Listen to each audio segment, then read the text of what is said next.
আমরা প্রথম অধ্যায় থেকে আরো একটি নির্ণয়কের সাহায্যে সমাধান করব আজকে।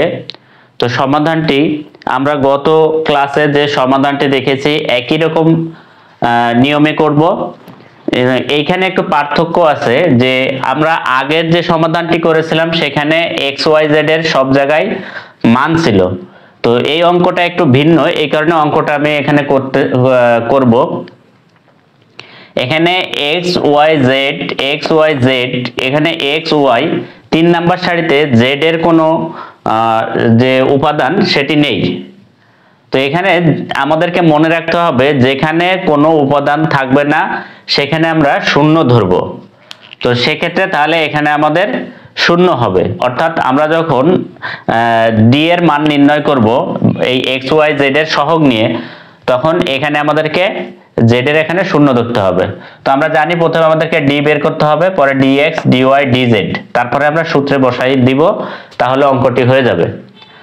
তো এখানে প্রথমেই আমরা যে ডি এর মানটা বের করি, আমরা ডি এর মান বের করতে হলে এক্স ওয়াই জেড এর যে সহগ থাকে সেটা নিই। তো এখানে এক্স এর সহগ আছে 3, ওয়াই এর সহগ আছে 1, জেড এর সহগ আছে 1। দ্বিতীয় সারিতে আছে এক্স এর সহগ 1, ওয়াই এর সহগ 1, জেড এর সহগ -1। 3 নাম্বার সারিতে এক্স এর হচ্ছে 5, ওয়াই এর হচ্ছে -9 এবং জেড এর এখানে কিন্তু কোনো কিছু নেই, তাহলে আমরা এখানে শূন্য ধরব। এটুকুই পার্থক্য ছিল আগের অঙ্ক থেকে এই অঙ্কটা। এখন বাকিটা আগের নিয়মেই করতে হবে। তো এখানে আমরা যদি ডি এর মানটা নির্ণয় করি, তো প্রথমে 3 আছে, আমরা 3 কে নিয়ে নিব। তাহলে এই সারি কলাম বাদ দিলে এখানে 1 হচ্ছে 0 সাথে গুণ আছে, তাহলে 0, সূত্রের একটা মাইনাস দিব। সূত্রের মাইনাস দেওয়ার পরে -9 এবং -1 কে গুণ করতে হবে। তো 9 আর 1 গুণ করলে 9 1 কে 9, কিন্তু এখানে মাইনাসে মাইনাসে প্লাস, আর এখানে মাইনাস আছে প্লাস মাইনাসে, তাহলে মাইনাসই থাকবে। তো এখানে হবে 9।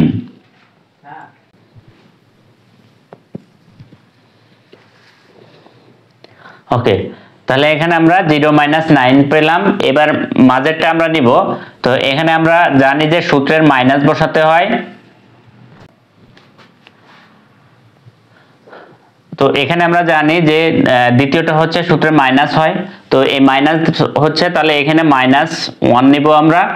তো -1 নেওয়ার পরে এই কলাম সারি বাদ দিলে এখানে 0 সাথে 1 গুণ আছে, তাহলে এটা 0, সূত্রের মাইনাস, তারপরে 5 এর সাথে এই -1 গুণ হবে। তো -5, এখানে মাইনাস আবার আছে, মাইনাসে মাইনাসে +5। 3 নাম্বারটা আমরা জানি প্লাস হয়, তো +1 নিলাম। +1 নেওয়ার পরে তাহলে এই সারি এবং কলামটা বাদ, এখানে -9, -9 1 এর সাথে গুণ, তাহলে এখানে -9 হবে। আর সূত্রের হবে মাইনাস, এখানে 5 এর সাথে 1 গুণ, 5 অক্ষে 5।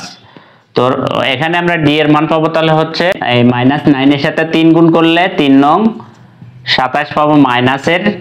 তারপরে এখানে হচ্ছে 5 প্লাসের, এই 0 এর সাথে গুণ করলে তো 0, কিন্তু এখানে 5 এর সাথে হবে -5, আর এখানে -9 -5 যদি ভিতরে যোগ করি তাহলে হচ্ছে -14। তো প্লাসের মাইনাসে -14 থাকে।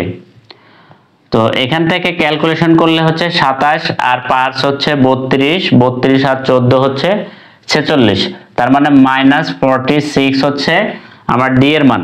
ডি এর মান আমরা পেলাম হচ্ছে -46। তো dx এর মান আমরা এখন যদি বের করি, আমি বলেছিলাম যে dx যখন বের করব x এর কলামে আমরা এই সহগগুলো বসাবো না। তাহলে এখান থেকে আমরা y টা বসাবো 1 1 -9 1 -1 0। এবার এই x এর কলামে আমরা বসাবো হচ্ছে যে এই কলামটা, এই ইকুয়ালের ডান পাশে যেটা আছে সেটা। তাহলে এখানে আছে 10, এখানে আছে 0, এখানে আছে 1। তো এইটা বসানোর পরে আমরা ক্যালকুলেশন করলে এখানে প্রথমে 10 আসবে।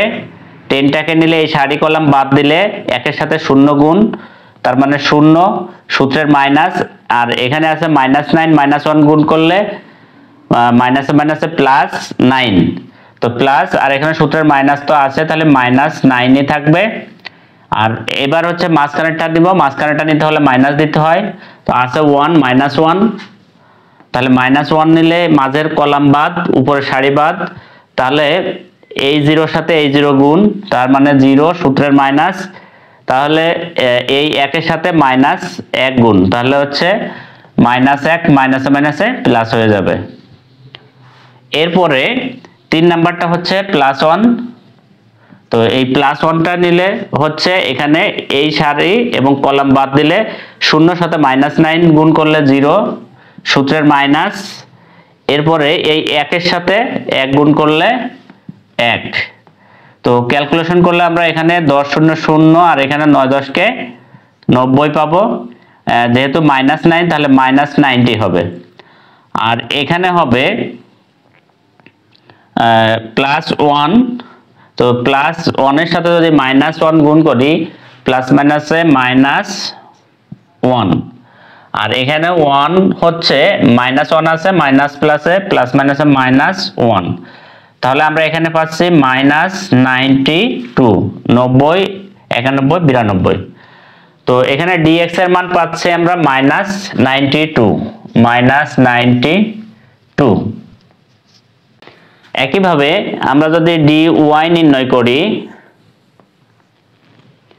তো dy নির্ণয় করলে আমরা এখানে y এর কলামটা খালি রাখবো, তাহলে x এর কলাম যেটা ছিল 3 1 5, এটা আমরা d থেকে বসাই দিব, আর 1 -1 0 ছিল z এর কলাম, আর y এর কলামে ওই 10 0 1 আবার বসবে, 10 0 1।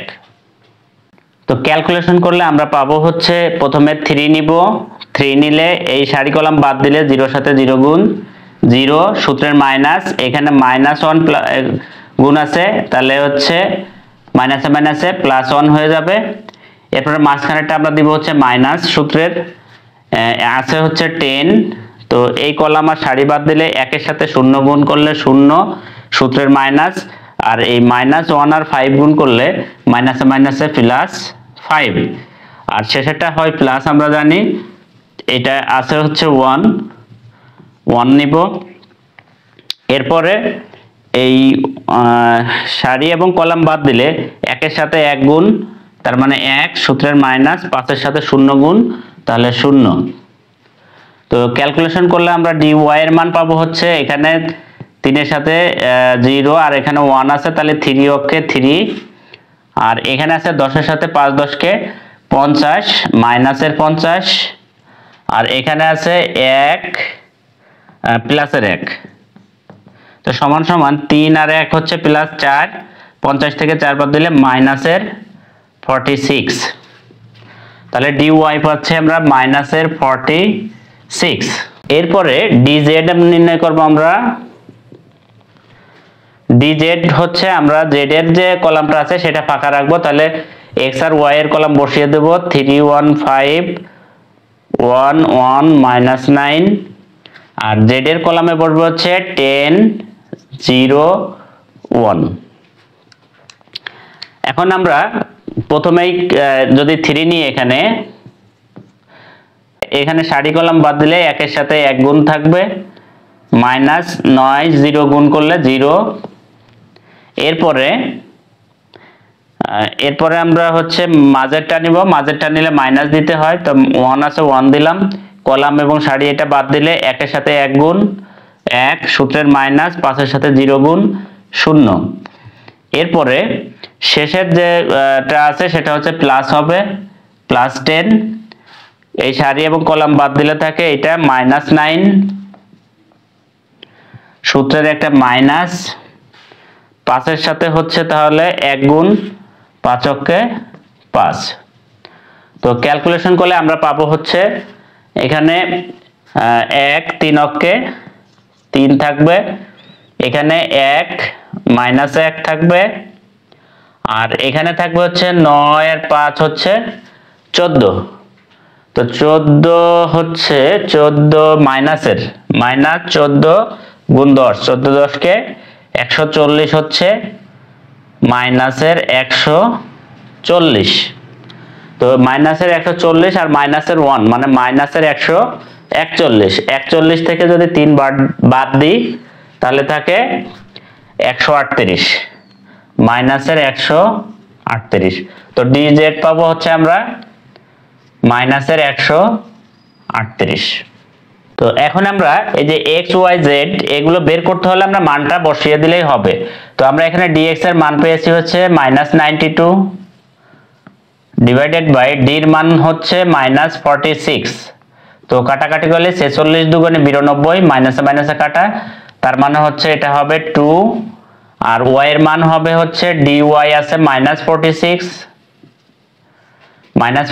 আছে, এরপরে ডিভাইডেড বাই -46, মাইনাসে মাইনাসে কাটা, 46 কাটলে 1 থাকে,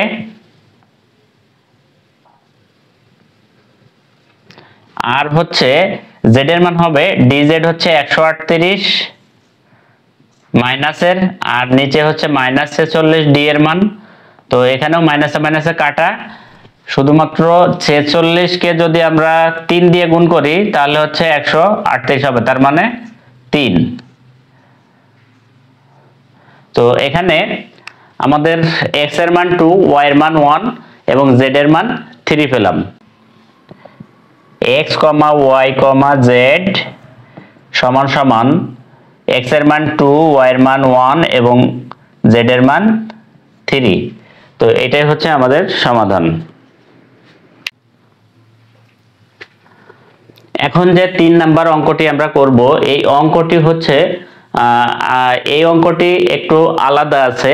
আগের যে 2টা অঙ্ক আমরা করেছি 2টা অঙ্কের মতোই একই নিয়মে করব, তবে অঙ্কটি পাতানো আছে একটু অন্য রকমের। তো সেটা হচ্ছে আমরা এত সময় দেখেছি যে ইকুয়ালের বাম পাশে এক্স ওয়াই জেড 3টা রাশি থাকে। তো এখানে কিন্তু এক্স ওয়াই জেড বাদেও একটা সংখ্যা এখানে আরেকটা অতিরিক্ত দেওয়া আছে। এটা একটু দেখতে হবে যে x plus Y plus Z -6, এখানে x minus Y plus Z -2, x minus Y minus Z plus 4। তো এইভাবে যদি অঙ্কটা থাকে, জাস্ট আগের মতোই অঙ্কটা আছে পাতানো, একটু নিজেকে বুদ্ধি খাটিয়ে এটাকে ওই ফরম্যাটে আনতে হবে। তো একটা লাইন এখানে করে নিতে হবে যে এটা দেওয়া আছে, এখান থেকে আমরা এটা কিন্তু মাইনাস দেওয়া আছে, এটা এই যে এটা মাইনাস, এটা মাইনাস, আর এটা প্লাস। তো সেই ক্ষেত্রে আমরা এই অঙ্ককে আমরা একটু মডিফাই করে নেব, যে আমরা এখানে যেটা দেওয়া আছে আগে সেটা লিখে নিই, যে x plus Y plus Z, আমরা আগের মতোই x y z এর যেগুলো আছে সেগুলো বাম পাশে রাখবো, x minus Y plus Z, আর এখানে আছে x minus Y minus Z. এবার আমরা আগের মতো ইকুয়াল দিয়ে দিব। দেওয়ার পরে এইখানে এই যে প্রথম সারিতে এটা ছিল -6, তো ইকুয়ালের এই পাশে গেলে হয়ে যাবে +6, আর এটা -2 ছিল এই পাশে গেলে +2 হয়ে যাবে, এটা +4 ছিল এই পাশে গেলে -4 হয়ে যাবে। এখন কিন্তু এই অঙ্কটা আগের মতোই চলে এসেছে। এখন আগের নিয়মে ডি, ডিএক্স, ডিওয়াই, ডিজেড বের করে সূত্রে বসাই দিলেই আমাদের ওই সমাধানটি হয়ে যাবে। তো আমি এই অঙ্কটি করে দিব না, তোমরা এই অঙ্কটি আশা করি নিজেরা বাসায় করে কমেন্ট বক্সে এর উত্তর লিখে দিবে।